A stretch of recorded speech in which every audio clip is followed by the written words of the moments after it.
Okay, so you may have heard about this article or have read articles written about this particular article, which is the major genetic risk factor of severe COVID-19 is inherited from Neanderthals, depending on whether or not you're from America or Britain. Now, I don't know what the exact goal of this video is going to be, but my rough goal is that I want y'all to understand what this is actually referring to, what genes are we talking about, and then hopefully we might be able to make some inferences on how these genes are playing a role in the severity of COVID-19. And then what are some of the consequences of this? Because remember, this Neanderthal set of genes is highly associated with places like South America, South Asia, India, Bangladesh, Pakistan, Indonesia. Those all have high prevalences of these Neanderthal genes. However, um, there will be people in every single country that have this. It's just the population-wide distribution is going to be heavily concentrated in those particular areas. So we are just now getting a lot of the news media or news coverage about this article right now, but really this group, Hugo Zeberg and I cannot pronounce that, Svante Pabo, I have no idea. These two people ended up posting this on bioRxiv 3 months ago. So this version was posted on July 3rd. So you have July to August to September to October. So 3 months ago, this group ended up sending in this paper or tried to get this paper out in the public domain. And it took 3 full months to go from here to being published into Nature. And to me, that is almost, that's wrong, right? It's wrong that it takes that much time for a paper about a pandemic, especially about something with a tangible, outcome that we can all experience for ourselves, to have it take so long to go from bioRxiv to Nature is, to me, kind of ridiculous. So, regardless, it is what it is, and so now we're hearing about it in the news, but this was actually put onto bioRxiv 3 months prior. Okay, so the major, and I should also mention that this paper was inspired by this other paper that came out 4 months ago, which was a genome-wide association study of severe COVID-19 with respiratory failure, and it was by this group that is published in the New England Journal of Medicine. This came out June 17th. So a mere 2 weeks after these people published this paper, this other group started doing the research that for this paper and then published that within 2 weeks. So here in this New England Journal of Medicine article, Genome-Wide Association Study of Severe COVID-19 with Respiratory Failure, this is one of the papers that solidified the fact that people with certain blood types are more prone to have severe COVID-19 than others. Okay, so this is one of the genome-wide studies that help solidify that particular fact. And we are actually going to go over this paper a little bit more, just to look at the particular genes. Now, what I'm going to point out is this group did not specify that this cluster of genes, which is on chromosome 3 and then position 21.31, they identified the set of genes that were associated with more severe COVID-19. And so it's not saying which gene explicitly might be causing more severe COVID-19. In fact, it might not even be a gene. It might be some sort of regulatory element that is within the DNA that isn't actually associated with a gene. So, but we just know that this particular cluster of DNA has been correlated with more severe COVID-19. And so these are the particular genes that are within that cluster. Now, granted, this group did not identify this as the Neanderthal haplotype. That wasn't well, if they did, it wasn't obvious within the context of the paper. And I actually haven't read all the nitty-gritty details of this paper. I've just read through the abstract methods and results. So with this particular set, or this information that was known, this other group came by and said, wait, that's actually a part of the Neanderthal haplotype. So it's a group of genes that have been, what I would presume what happened was when we excavate Neanderthals or when we excavate early hominids, we can do genetic analyses on them. And if there are particular gene sets that are exclusive to that individual, or exclusive to those sets of genes that we've extracted, or sets of DNA that we extracted, then we can say this is a gene set that was associated with Neanderthals, and explicitly we find the parts that are exclusive to them that are not found in Cro-Magnons or other types of humanoids. And so this is also including you and me. So how to phrase that? If you can find sections of DNA that are preserved in Neanderthals and are only rarely found in humans, this can tell you that, oh yeah, this is actually one of the surviving remnants of our hybridization. So this is one of the sets of DNA that just wasn't lost throughout time yet. Okay, so with that, I think we should just go into the Nature article, and then we'll try to describe some things, and then later I'm going to go over the actual genes, because I do think that there are some interesting uh, functionalities of these genes that might indicate why people with the, I'll say, older versions of these genes might be more susceptible to coronavirus. So, without further ado, um, let's see, a recent genetic association study, and this recent genetic association study was this this paper that I had referenced earlier. This recent genetic association study identified a gene cluster on chromosome 3 as a risk locus for respiratory failure upon SARS-CoV-2 infection. A new study comprising 3,199 hospitalized COVID-19 patients and controls finds that this is the major genetic risk factor for severe SARS-CoV-2. So it's not just a major genetic risk factor, it is the major genetic risk factor. Okay, so there could be other genetic risk factors that are very severe, but they're not necessarily the main one. Like on a population wide, these are the only genes, the ABO blood type and this locus on chromosome 3, which I'll dub which I'll call the Neanderthal genes. These are the major ones that they can find statistically, but there could be more serious ones, but they're just not as important on a population-wide scale. On an individual scale, certain genes could very much be more acute and cause more severe disease, but population-wide, these are the two. So let's continue. So COVID-19 hosts genetic. Oh yeah, and here we showed that the risk is conferred by a genomic segment of about 50 kilobases, and kilobases, remember, those are the letters of the DNA. So about 50 kilobases that is inherited from Neanderthals and is carried by about 50% of people in South Asia and about 16% of people in Europe today. So let's drink. And what I think might be fascinating is that northern Italy is probably pretty close to where Neanderthal remnants were first found, now that I'm thinking about that. But regardless, let's move on. So, the SARS-CoV-2 pandemic has caused considerable morbidity and mortality, claiming the lives of 1 million people to date. It's probably a lot more. So, the clinical manifestations of the disease caused by the virus, COVID-19, vary widely in severity, ranging from no or mild symptoms to rapid progression to respiratory failure. Early in the pandemic, it became clear that advanced age is a major risk factor, as well as male sex and some comorbidities. These risk factors, however, do not fully explain why some have no or mild symptoms while others become seriously ill. Thus, genetic risk factors may play a role. An early study identified 2 genomic regions associated with severe COVID-19. One region on chromosome 3 containing 6 genes, and one region on chromosome 9 that determines ABO blood groups. So this is what I was talking about earlier.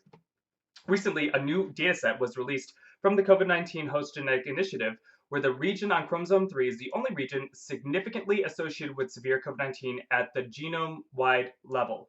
So here we're saying that The only region that is associated with severity of COVID-19 on a genome-wide scale is this particular locus on chromosome 3 or the ABO blood type. Now, we're talking about genome-wide levels. There could be point mutations. There could be people who have different types of, well, I should say mutations on different types of differential expression. So to give an example, some Han Chinese people are more at risk for a certain type of hepatitis because one of the genes, I believe it's one of the promoters on one of the genes, they have just a single mutation. So it's a mutation that doesn't even cause a difference in the product. It doesn't cause a difference in the final protein, but it does cause a difference in the way that the transcription factors are able to bind to that particular promoter. Okay, and so as a result, the person, if they contract hepatitis, they are more likely to get severe hepatitis because whatever this gene is it is associated with the liver, and so it is associated with the, I believe, either the liver transcription factors or somewhere along the line. It makes it so that they are more likely to have severe clinical outcomes. Okay, so that, how do I phrase that? So with SARS-CoV-2, there could very well be single point mutations. There could be very like small small mutations that could confer a lot of severity to disease. But these are the only two that are genome wide that we can find. Okay, I'm rambling, so that means I should take a drink.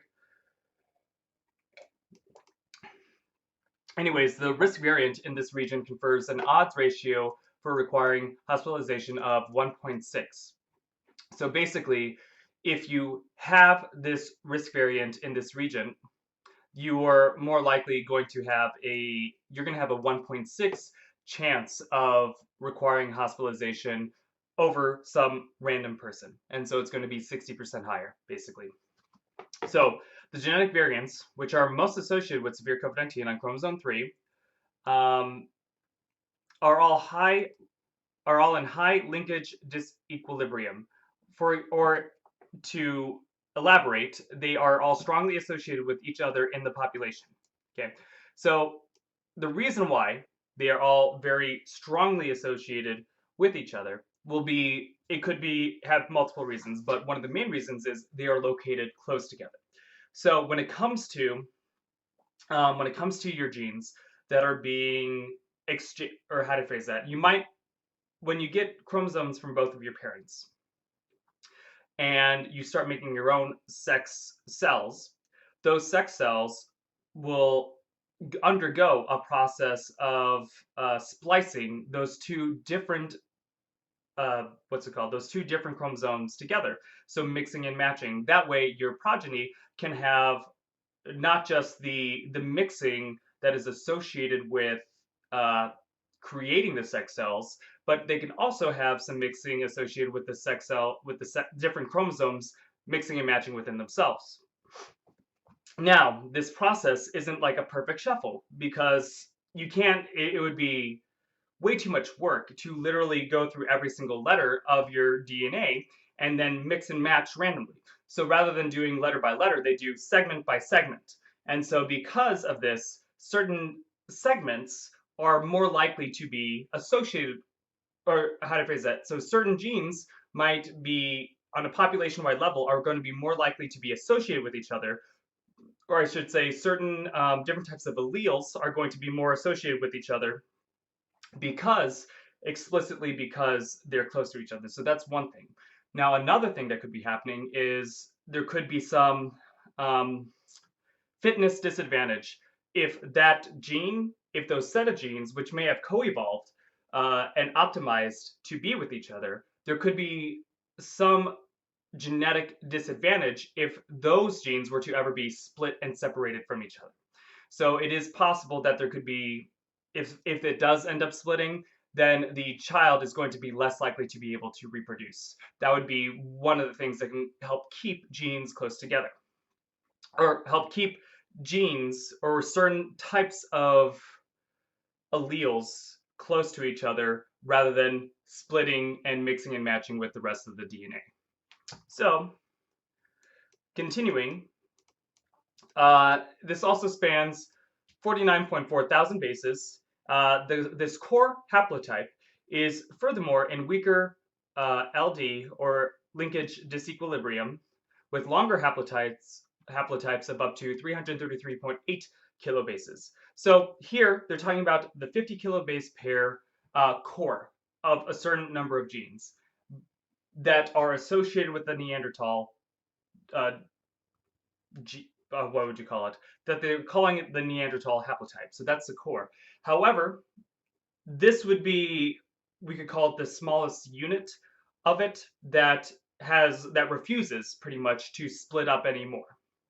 However, there are some people who have a longer version of this, and that also might be resilient to being split up, but it is obviously not as good at resisting being split up because it's larger as well. So the larger a segment of DNA is, the more likely when your sex cells undergo recombination, there's a greater likelihood that that split point, that mix and matching point, is going to happen within a longer stretch of DNA versus a shorter stretch of DNA. So, but obviously that is not as strong. So here, this paper is definitely going to be referencing the core for most of it. So, some such long haplotypes have entered the human population by gene flow from the Neanderthals or Denisovians, extinct hominins that contributed genetic variants to the ancestors of present-day humans some 40,000 to 60,000 years ago. We therefore investigated whether the haplotype may have come from the Neanderthals or Denisovians. So, the index variants of the two studies are in high linkage disequilibrium in non-African populations.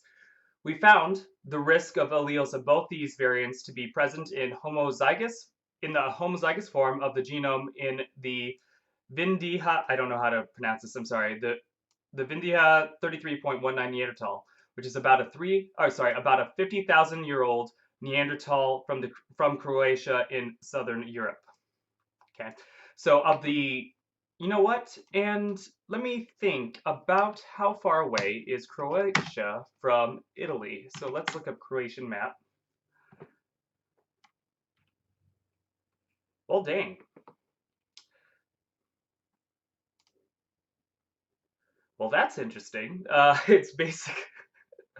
So here we have, for those of you who might not have been following, this particular Neanderthal was excavated from Croatia, right? So this particular, how to phrase that? So when it comes to what is a Neanderthal gene or what is a Denisovian gene, we don't have very many subjects. We don't have the entire population to work with. We only have a few samples. And so we use those few samples to sort of make generalizations about the population as a whole. And so when we say, oh, this is the Neanderthal gene, well, it's more saying this is a gene that was associated with this one particular Neanderthal that we had excavated from a certain location. Okay, well, anyways, this Neanderthal was found dead in Croatia. And for those of you who have been following, like, northern Italy was actually one of the worst hit areas when it came to COVID-19. So I don't know. These borders have been all really fuzzy for the last, 10,000 years, right? But I would say, I mean, there is a possibility that there might be groups of people that did not move much, and it's possible that there were higher levels of this particular set of genes in this area. Maybe it wasn't even on chromosome 3. It could have been a completely different set of genes that is associated with more severe COVID-19, but since it's such a small area, maybe they weren't able to stick out among the noise. But what did stick out was the chromosome 3. So yeah, I mean, that's interesting. We'll look back into that, probably some other video.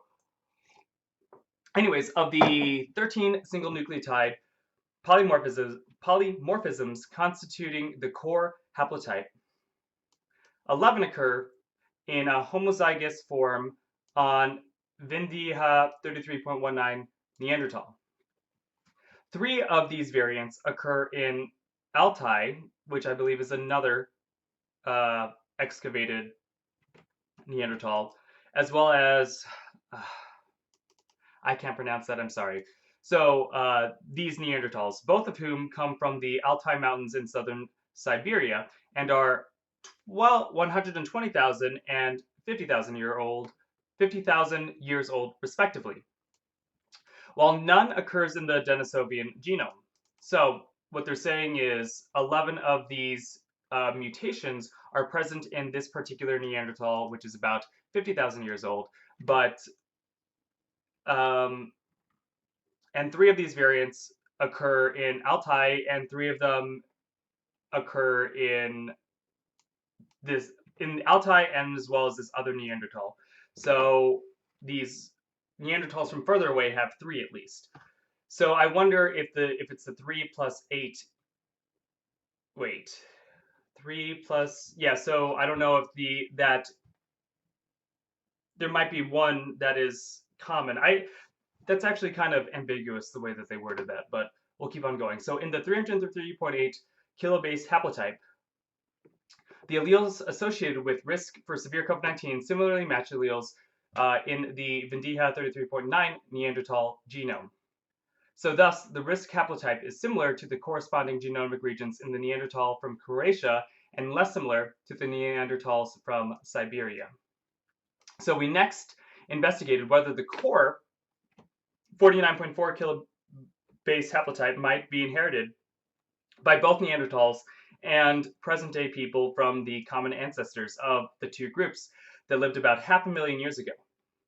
The longer a present-day human haplotype shared with Neanderthals is, the less likely it is to originate from the common ancestor, because recombination in each generation will tend to break up haplotypes into smaller segments.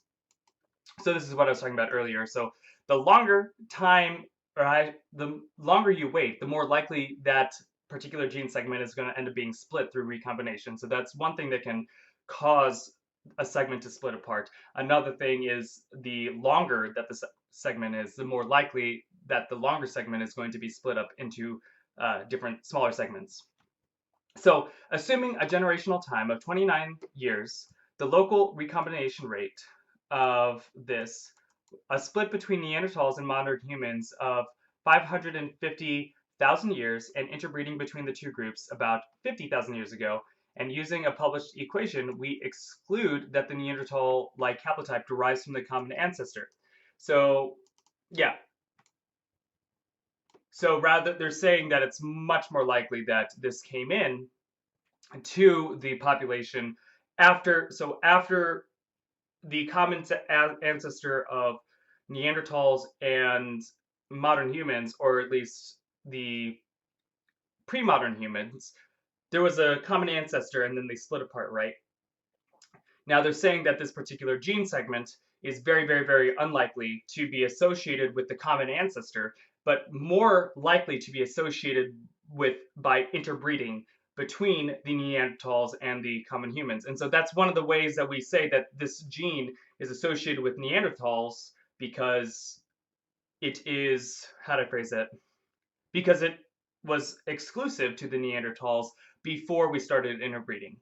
So the probability of an origin from the common ancestral population is even lower. So 1.6 times 10 to the negative 26. So very, very, very unlikely.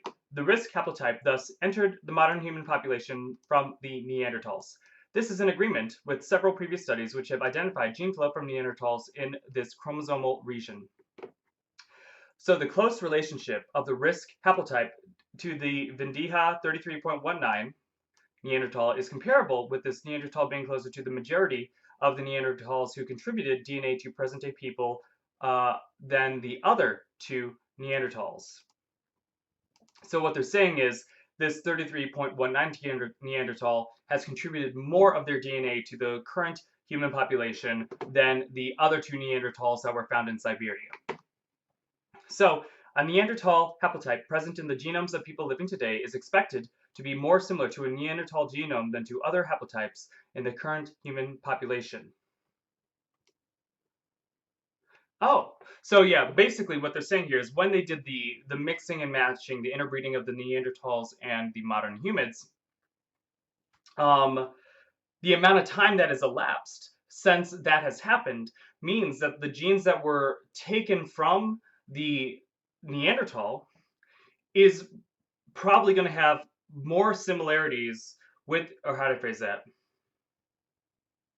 Yeah. So the people today who have inherited that Neanderthal gene is going to be much more similar to the ancient Neanderthals than it is going to be to other modern humans who did not receive the Neanderthal gene. So another way to describe it is the mutation rate is slow enough that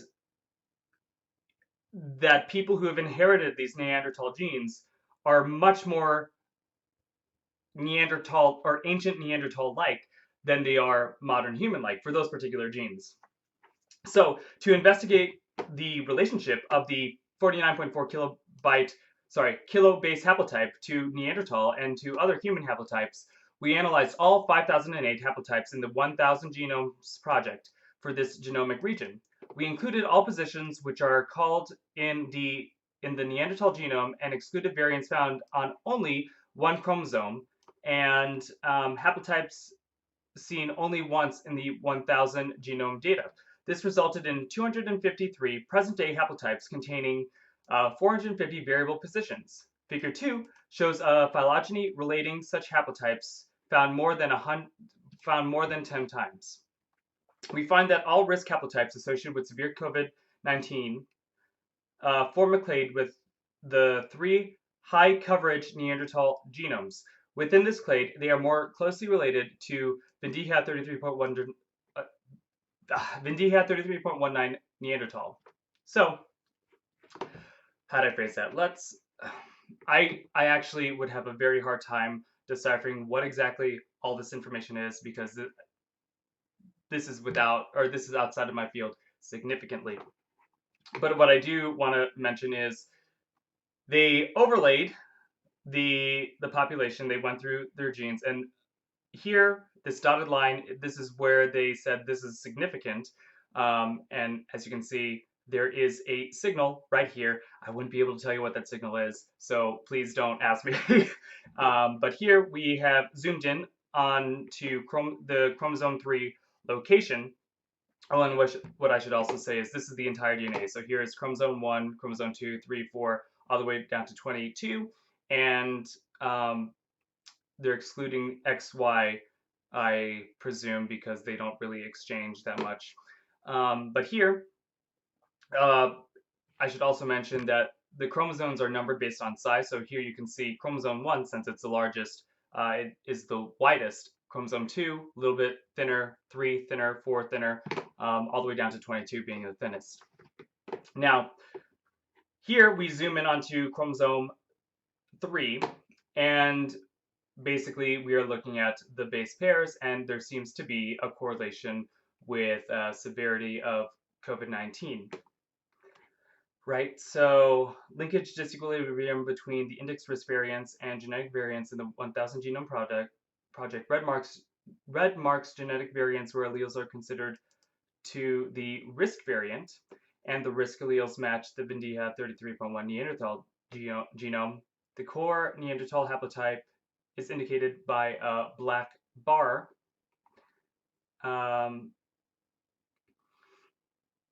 Note that some individuals carry longer Neanderthal-like haplotypes. So this entire region, this is the longer haplotype, and so this bar over here is talking about the 50 kilobase pair segment.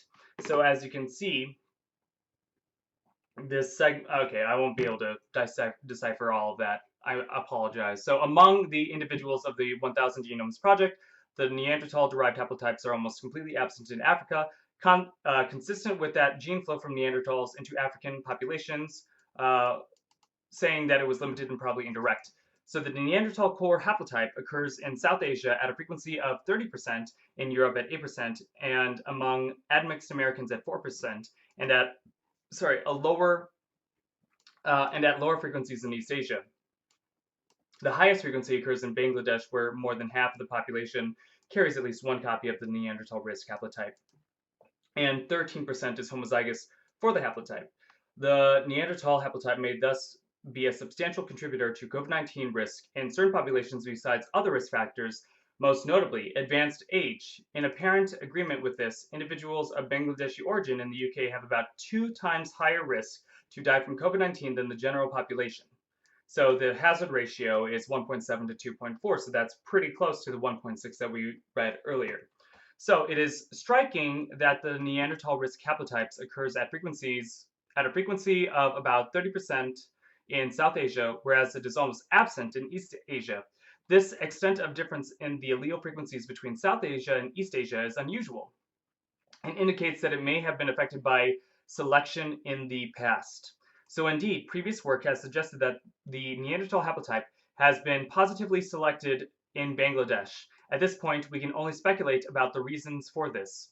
So one possibility being protection against other pathogens. So remember, we're going to go over the genes later. So we haven't gone over explicitly what, let me scroll down. So here we have the cluster, and here we can see the different genes that are here. And there are some areas that do not encode for any genes, right? But here are the gene products that we can identify. Now, not all of these genes do we know the function of them, but some of them we do. And some of them are very interesting to think how they might be associated with immunity. So for instance, we'll go over this later, but this CCR9, this is a Chemokine Receptor 9, this is associated with,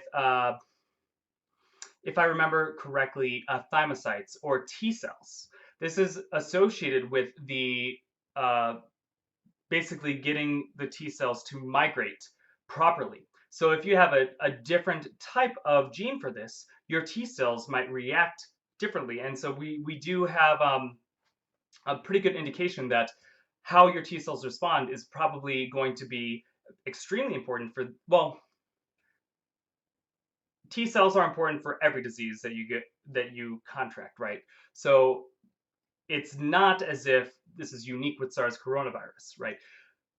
How do I phrase that? There will probably be some gene variants, some strategies that T cells employ that will be good for some pathogens, but not for others. And that's because these pathogens are co-evolving. They are finding different strategies to try to evade your immune system. So some strategies that the T cells employ will actually be used against them, probably by some other viruses. And some different strategies that T cells can employ will be very effective at certain viruses. So here they're saying that it is possible that in the Bangladeshi region, which I presume was always pretty population dense as well, there was probably a very there might be pathogens that are associated with that area that have been selecting for this particular Neanderthal haplotype, whereas there are different diseases that seem to be better against this haplotype, such as SARS-CoV-2. So it is also possible that the haplotype has decreased in frequency in East Asia due to negative selections, perhaps from coronaviruses or other pathogens. So here we're saying that, is it possible that different coronaviruses, like this isn't the first time a coronavirus has crossed from bats into humans. This isn't going to be the last time that it has crossed from bats into humans. So what is possible is that perhaps in East Asia, this has happened multiple times before throughout tens of thousands of years. And because of this, there might be constant negative selection against this particular haplotype in East Asia that is not present in South Asia. And so if we are getting this constant negative pressure in East Asia against this particular haplotype, you could very easily assume that the people who have it are going to be selected out of the breeding pool. And eventually in East Asia, you have very, very little concentrations or percentages of this particular gene. So I think they have a map. So here we have a map And here we have East Asia almost completely absent, right? But here in South Asia, very high concentrations. So, I mean, and the biggest difference I can think of right now is probably the climate of this area, but granted, in other parts of Southeast Asia, it's also very low, right? So, I mean, I wish they had a circle for the Philippines, but granted, look, go down to Indonesia, and it's high again in Indonesia. So, I mean, very strange that this distribution is very unique to me. So, but also it's present in Europe and it is present in the Americas as well, but completely absent pretty much in Africa and completely absent in East Asia. So I find that very fascinating. So there must be either to have this very stiff gradient between Bangladesh and East Asia, there must be either positive selection taking place in South Asia or negative selection taking place in East Asia. Okay, so let us go back. So, and one of those things might very well be coronaviruses. So, is it the climate of East Asia? Is it possible that that is more conducive to the pathogens of bats to cross over into different species? I mean, I would presume that a more tropical environment with more genetic diversity would make it easier for that crossover to take place. But, you know, another thing that might be important is having large numbers of the same animal in one location, the same species in one location. Is that more common to see in East Asia? So is there less biodiversity in East Asia, which makes that more likely to happen due to colder weather? Because, you know, once you get very tropical weather, like what you would experience in, well, you'd experience it in Indonesia and southern India, or southern Asia, you would get, um, it'd be harder to get as much of the same population clustered together. If you think about it, because you have more niches, you have more genetic variability among the animals, and so you might not have the ability to get a large herd clustered together. Whereas in China, that's more likely, maybe. I mean, southern China, and like here we have like Laos, Taiwan, Southeast Asia, like they're also extremely tropical. Now, granted, I don't know too much of the climatic differences between the two, so I wouldn't be able to tell you. I wonder if the monsoon season in India is significantly different than the monsoon season in Southeast Asia. I wouldn't be able to tell you. I don't live there, right? So, anyways, so we're getting some selective pressure that's more likely than not going to be happening. So I think here they said that the p-value is 0.006. So it's very likely there has to be some sort of selective pressure. So it is currently not known what feature in the Neanderthal-derived region confers risk for severe COVID-19, and if the effect of any such feature is specific to SARS-CoV-2 or to other coronaviruses or to other pathogens. So here they're saying we don't know which of the genes. So here we have a bunch of genes in this particular cluster. We don't know which gene is causing it. We don't know if the gene, if it even is a gene. It could very well be an area that does not encode for a single gene that is associated with the severity of disease, right?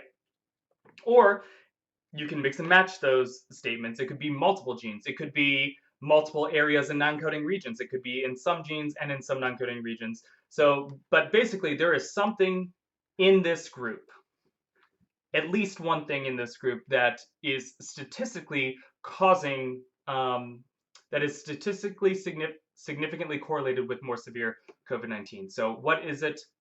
That's something that we might have to discover later, okay? So let's go back. So once the functional feature is elucidated, it may be possible to speculate about the susceptibility of Neanderthals to relevant pathogens. However, with respect to the current pandemic, it is clear that gene flow from Neanderthals has tragic consequences. Now, I mean, what this group might argue as well is perhaps the Neanderthals were ill-evolved to the new set of diseases that would come as the human population became more and more dense. So, for one, as we started domesticating more animals and eating more animals in a domestic area rather than hunting them, or I should say, in a domesticated manner, that is going to cause a different set of pathogens to cross over into the human population over and over again. So there's that might be happening. And then also, the human population has become denser and denser and denser. So it could be possible that the Neanderthals were evolving particular types of immune strategies that were very effective as let's say, a hunter-gatherer type of society. But as we progress into a completely different society, those genes might not have been as effective for the types of diseases that were arising as we were making that shift. So I mean, I don't know how it was in Asia, in ancient Asia, right? It could be possible that the people groups of these areas had completely different uh, foraging and hunting lifestyles as East Asians did. And in fact, they could have had polar opposite effects as far as what pathogens they were getting exposed to as they were collecting food to eat, right? So it is possible that maybe in these southern regions they might have been eating less domesticated animals versus in East Asia. I mean, I'm just spitballing right now. I have no clue. But that would be my presumption is perhaps a different type of living and or eating habit is causing different types of diseases to arise. You're getting a completely different microbiome and macrobiome associated with your lifestyle. And as a result, you're selecting for different types of genes, especially genes that are associated with immune function. Um, so yeah, with this known, what I want to do is go to this original paper that first identified this gene cluster. So with this gene cluster, they got a signal, associated signals, which span the genes SLC6820, LZTFL1, CCR9, FYCO1, CXCR6, and XCR1. So let me look to see how large this group was in kilobase pairs. Because if we're going to compare to this,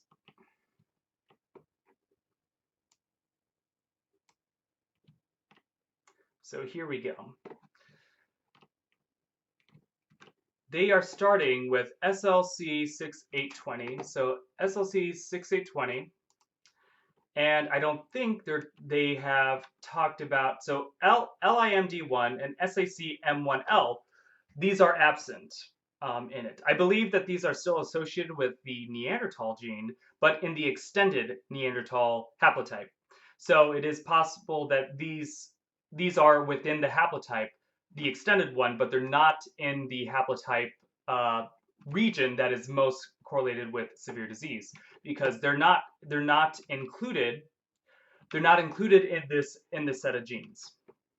But what is where they do start is at the SLC6820, and it seems as though this is associated with, it looks like it might be just outside of the core, but it is associated with severity of disease. So it could be that many people, if they have this Neanderthal variant of this gene, they most likely will have, since it's so close, they will most likely have the base as well. So there's this. And then it goes LZTFL1, and then CCR9, FYCO1, so that is this, CXCR6, and XCR1. So these genes were by the first group associated with disease. And granted, after these genes, there is a section where there isn't a gene that is encoded for quite some time, and then you have CCR1 and CCR3. Now, granted, CCR1 and CCR3 are not indicated to be risk factors in this original paper. And as a reminder, this original paper was genome-wide association study of severe COVID-19 with respiratory failure. Now, what I want to do is, it seems as though these genes here are the genes that are associated with severity of disease, and or there might be a mutation somewhere within those genes in some of the non-coding regions that might be associated with it. We don't know, right?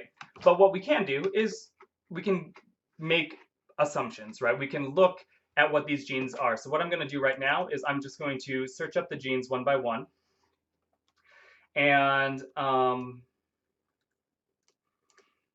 yeah, we'll just go and look at the Wikipedia articles and see if that elucidates anything or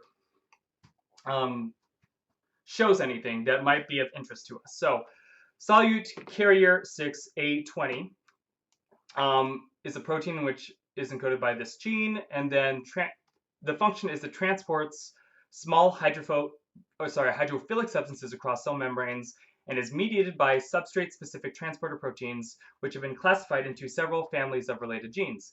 The protein encoded by this gene is a member of the subgroup of transporters with unidentified substrates within the sodium and potassium coupled transporter family. The gene is expressed in kidneys, and its alternative splicing generates two transcript variants. So remember, alternative splicing, after you go from DNA, which gets transcribed into RNA, that RNA can be spliced in different ways to create different types of proteins after it's translated.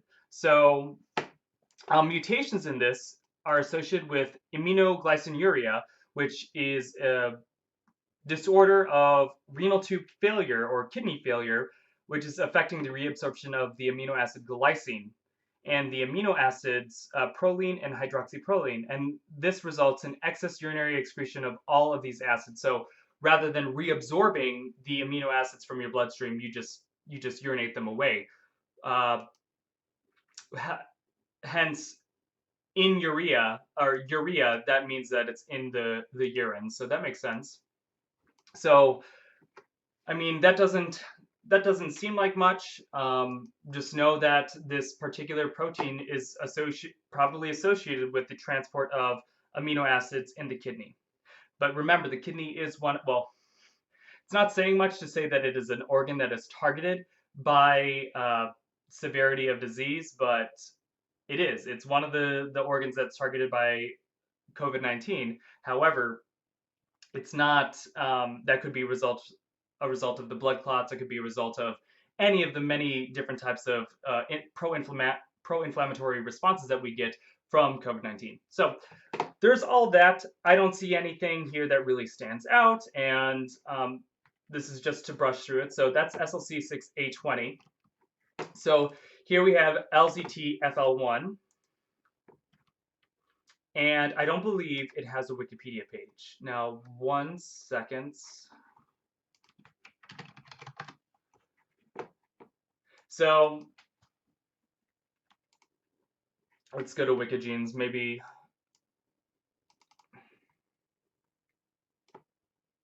Yeah, I don't believe.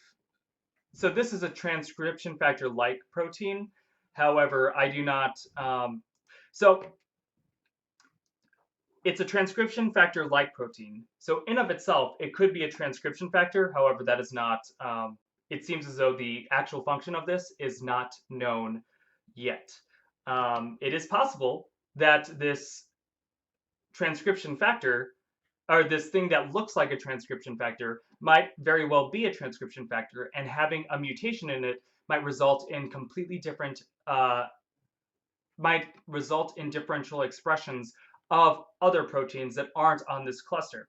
So this could be a way that you could mutate this in one way or the another, and you can have completely different strategies that are being employed in other places throughout the body because you have different transcription factors, or I guess it'd be within the same cell, but you could have differential expression of other proteins that are associated with mutations of this particular gene. So remember, if this is also functioning as a transcription factor, in and of itself, it might not be a transcription factor. And what I should step back, a transcription factor is a protein that will interact with DNA in some way to alter its expression. So if this is a transcription factor, if you mutate it, you might affect the transcription of different proteins. So, but they're just saying it's transcription factor like, we have no idea what it actually does. So let's move to CCR9. And this is one of the interesting ones. So CCR9, this is the chemokine receptor type 9. It is a protein in humans that is encoded by this gene, and CCR9 has also been designated cluster of differentiation W199. So the protein encoded by this gene is a member of the beta chemokine receptor family. And so remember, chemokines are, well, let's just look it up, but they are chemicals that are going to cause the cells to move around, right?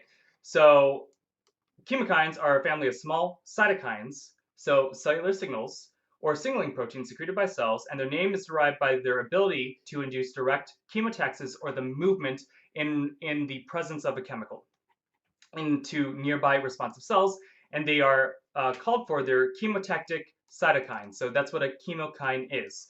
Cytokine proteins are, well, we'll go back. So the receptors, though, for the cytokines or the chemokines to elicit their effect, they need to interact with some receptor.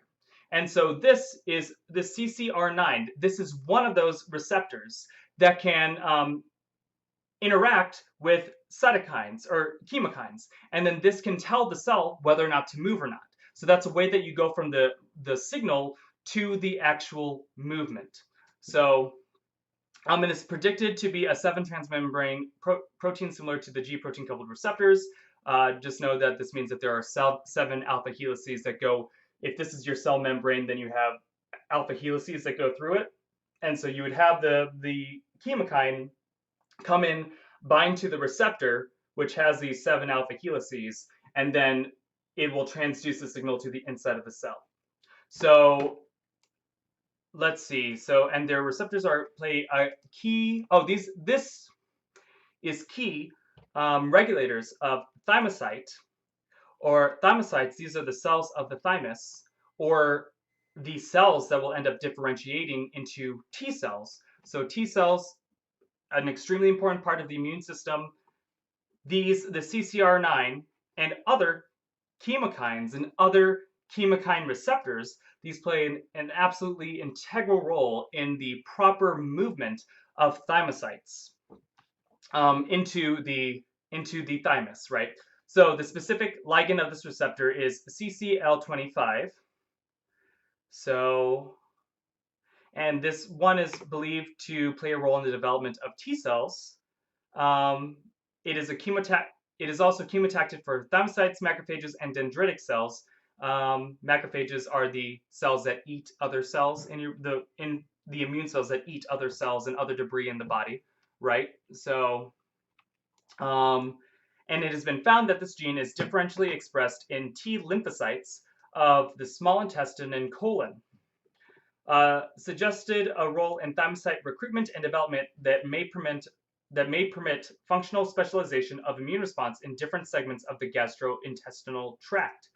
So this gene is mapped to the chemokine receptor gene cluster region, and 2 alternatively spliced transcript variants have been described. So this is just one of the proteins that is associated with proper differentiation of T cells. And so that might be one of the ways in which SARS-CoV-2 might be eliciting different effects upon different people.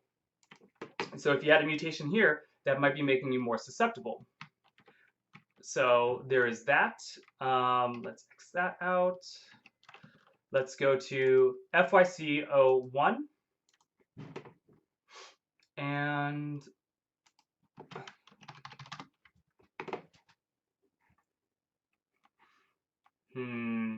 you know, this might be one of the ones that did not have a good. Let us see. Autophagy adapter. Okay. So they have a zinc finger domain. I'm sorry, I'm just reading this real quick. So this encoded protein plays a role in microtubule plus N directed transport of autophagic vesicles through interactions with the small GTPase RAP4 phosphatidyl inositol 3 phosphate and the autophagosome marker. Mutations in the gene are a cause of autosomal recessive congenital cataracts. Okay, so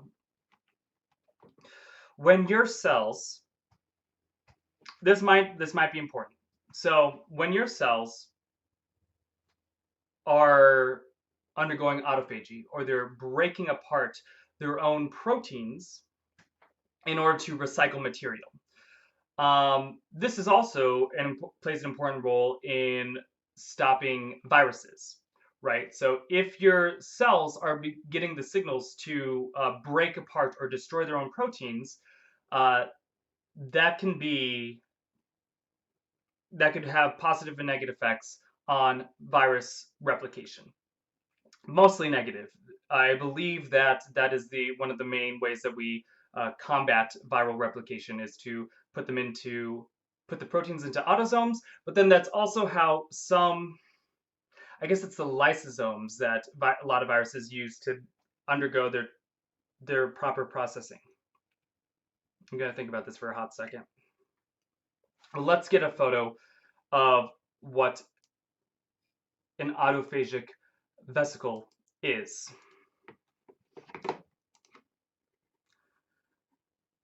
Okay, okay.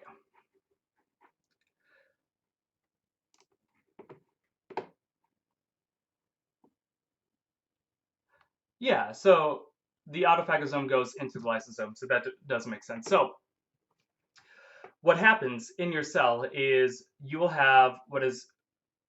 somehow get this isolation membrane that is generated within the cell. And then it will encompass whatever you want to destroy. And so this encompassing results in the autophagosome, or the AP.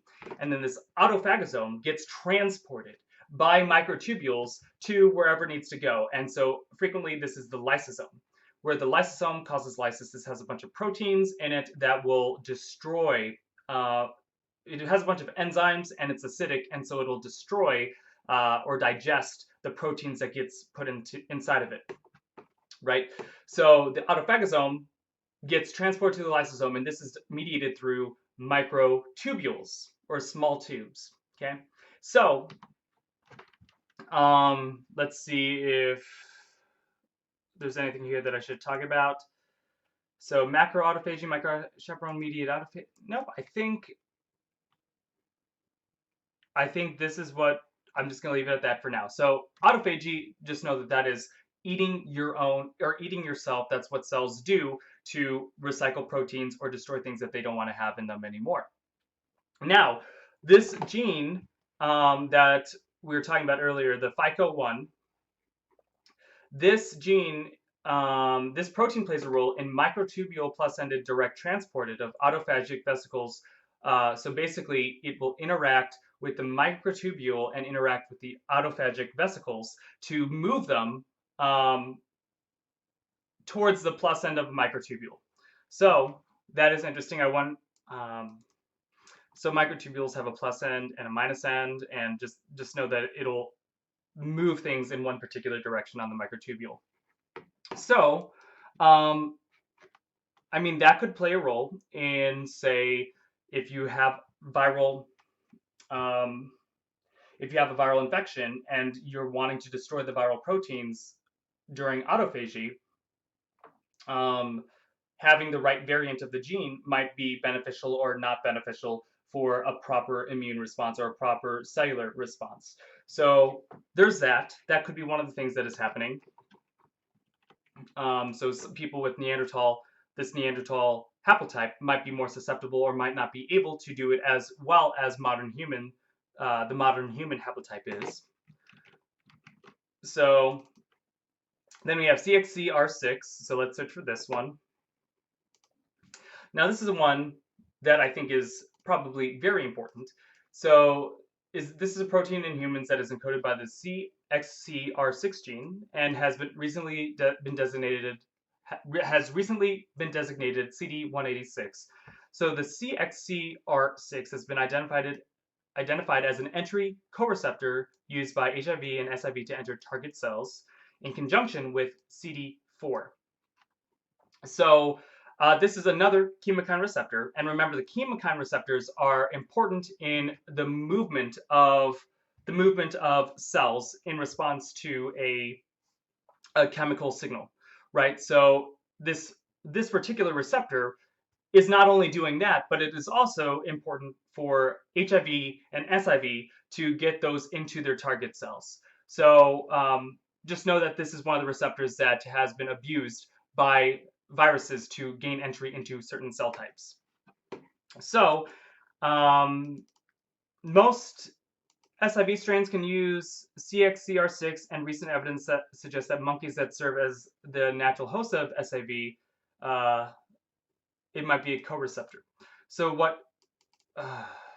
This wasn't the one that I was thinking about. So I mean, just know that this has some immune function, right? So this is associated with immune cells. So if it could be possible that people with a certain variant of this gene might be more susceptible to either SARS-CoV-2, or maybe they're just more susceptible to different viruses, and the susceptibility to those other viruses could make those particular people more likely to have pre-existing conditions that are subclinical pre-existing conditions. That is possible. So there's that, and then the XCR1, was this the one that...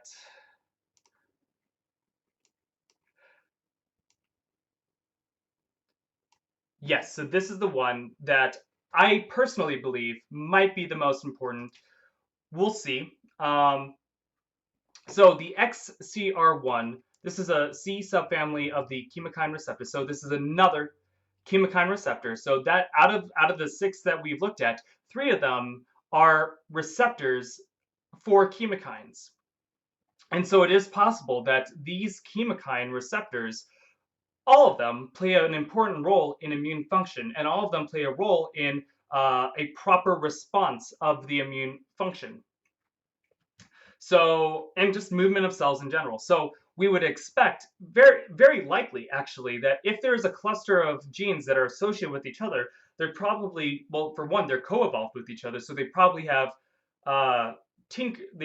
mutated with each other in a way that is optimized for that particular gene cluster. Okay, so that's one thing that we need to mention. Now there's also the, well, I'll just go into it. So the function by this particular chemokine receptor, the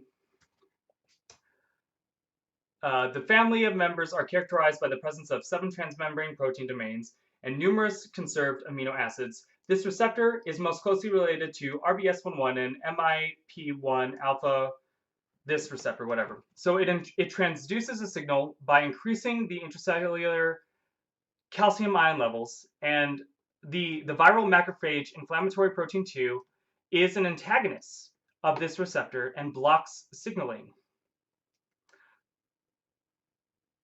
2 alternatively spliced variants encoding the same protein have been found in the gene. Interesting. So let's look up the viral macrophage inflammatory protein 2. So just know that this receptor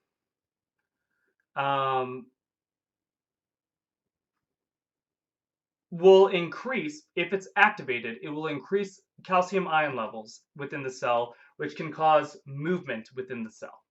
So let us look at viral macrophage inflammatory protein. Let's see what that will show for us.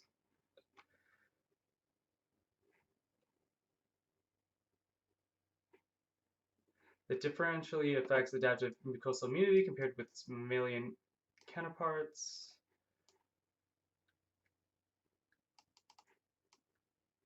You know what? I can't get too into it, but we'll just move on to what its effects are on certain cells. So the cross-presenting dendritic cells.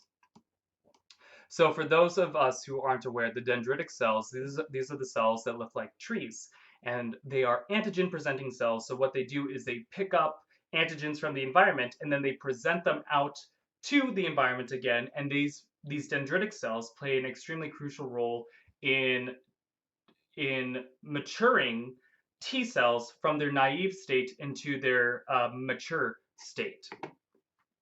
So the cross-presenting dendritic cells, and I'm just gonna do a quick search on this so that we can know what cross-presentation is. So cross-presentation is the ability of certain antigen-presenting cells, such as the dendritic cells, to take up, process, and present extracellular antigens. So antigens from outside of the cell are taken into the cell, and then they're re-expressed, or they're taken out and exposed or presented on the major histocompatibility complex molecule class 1. So, and they do this to the CD8 T cells, or also known as the cytotoxic T cells. Cross-priming, the result of this process describes the stimulation of naive cytotoxic CD8 positive T cells into activated cytotoxic CD8 positive T cells. This process is necessary for immunity against most tumors and viruses that do not readily infect antigen-presenting cells. So a lot of your cells are antigen-presenting, which means they will take up, or the proteins that are within the cell, they will periodically chop some of them up, and then they'll take the amino acids from those chopped up sequences and they will present them on their surfaces. And so that is how they present themselves to the environment.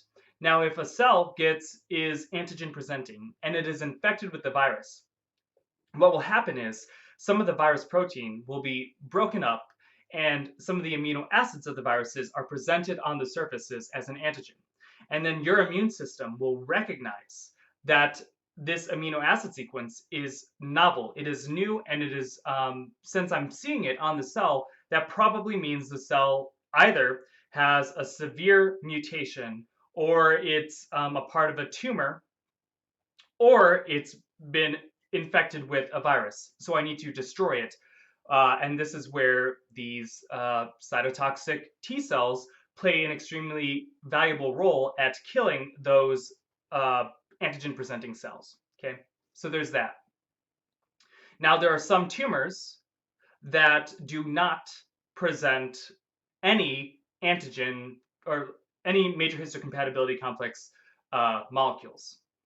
And so as a result, it is very difficult for the immune system to recognize them because they're not presenting any antigens. And as a result, a tumor that has a bunch of mutated proteins, it'll be difficult to identify the mutated proteins. And it'll be difficult to identify the tumor as a result. So that's one problem. Another one is if a virus infects a cell that does not present a lot or any of the major histocompatibility complexes, they are going to be difficult or impossible for the immune system to find unless you have a different method of presentation, right? So this process is necessary for immunity against most tumors and viruses that do not readily infect antigen-presenting cells, but rather intracellular tumors and viruses that infect peripheral tissue cells. So cross-presentation.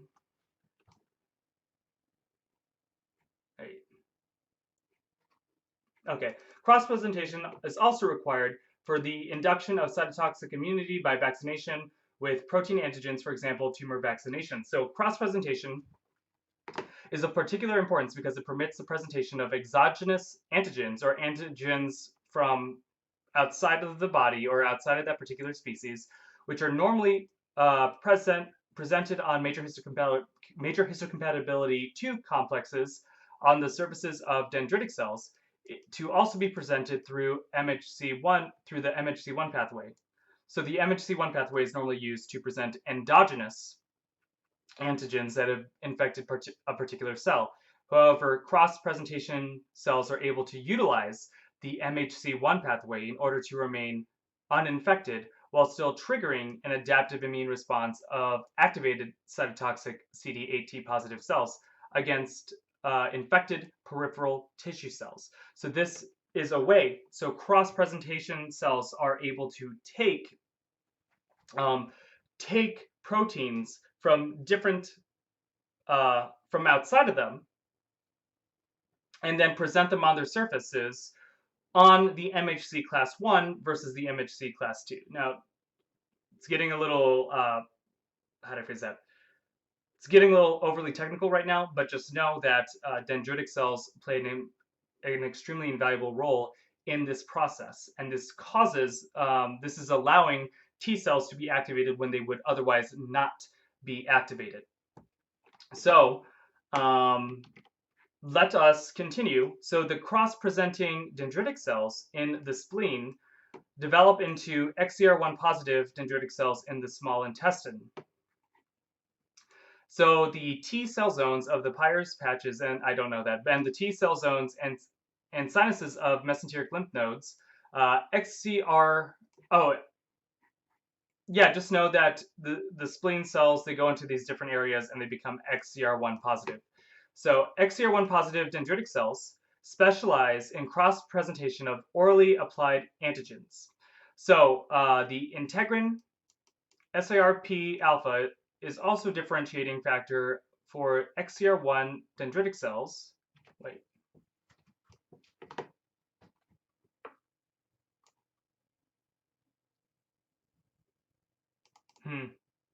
Yeah, this is getting above what I can just like read and understand on camera. So what I'm going to do is I think I'm going to leave at this. So just know that this is another protein that is extremely important for the cells that are cross-presenting, or the cells that are able to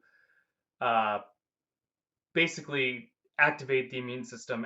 I'd presume at a distance is probably one of the more important roles of it. But yeah, this is getting way above what I can just read and then regurgitate right away. So just know this is extremely vital for proper T cell activation. And so basically within this cluster of genes, we have 3 of them, which are receptors, and all three of these receptors are chemokine receptors that 2 of which have direct roles in proper T cell activation in different locations, right? So one of them is dealing with the spleen tissue explicitly. So these dendritic cells start in the spleen, and then as they migrate out, they take what was in the spleen, they take the antigens that they found within the spleen, and then they move out to peripheral tissues, and then they become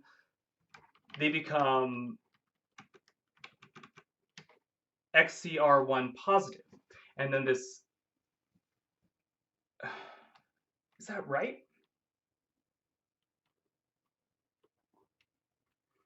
What it's sounding like to me is that the dendritic cells that are found normally within the spleen.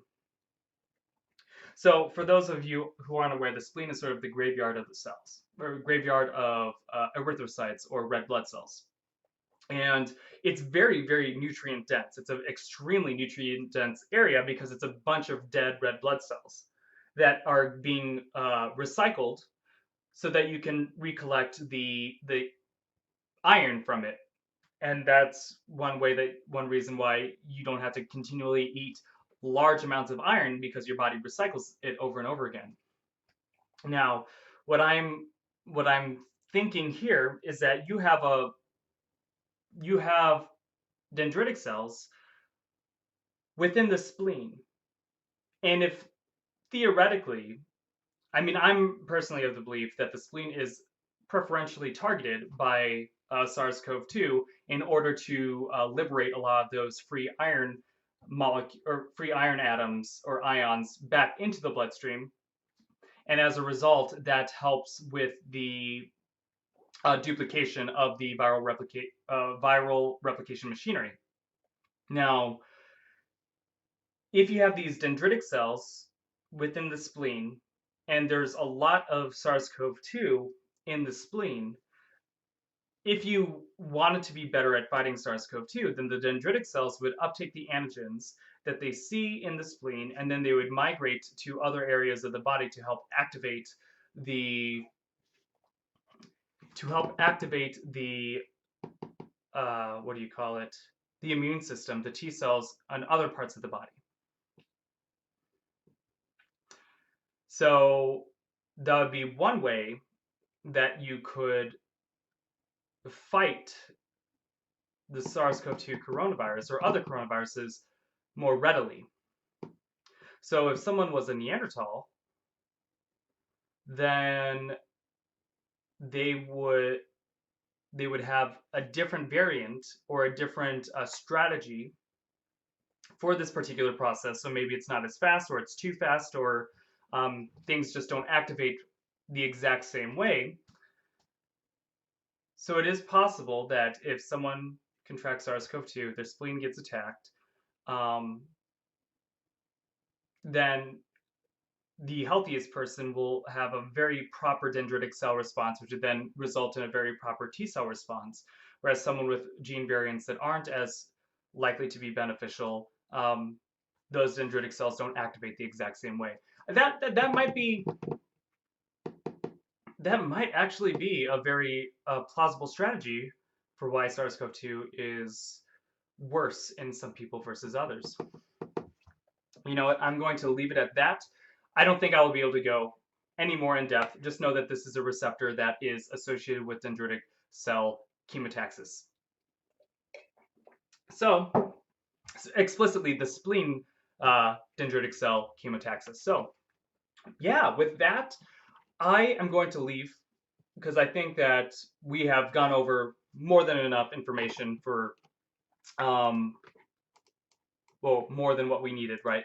So just, you know, when we are talking about these Neanderthal genes, we're talking about a set of genes that we found in one Neanderthal, and we've compared it with other Neanderthals, but for the most part, it's this one Neanderthal in Croatia that we found that is probably most likely going to be, well, this is a cluster associated with that one particular Neanderthal that is associated with more severity of disease. So with that, I think I'm going to head on out, but thanks for watching, and this was a fun one. So yeah, I'm glad to have been able to do this. So with that, thanks for watching, and hopefully I will see you tomorrow.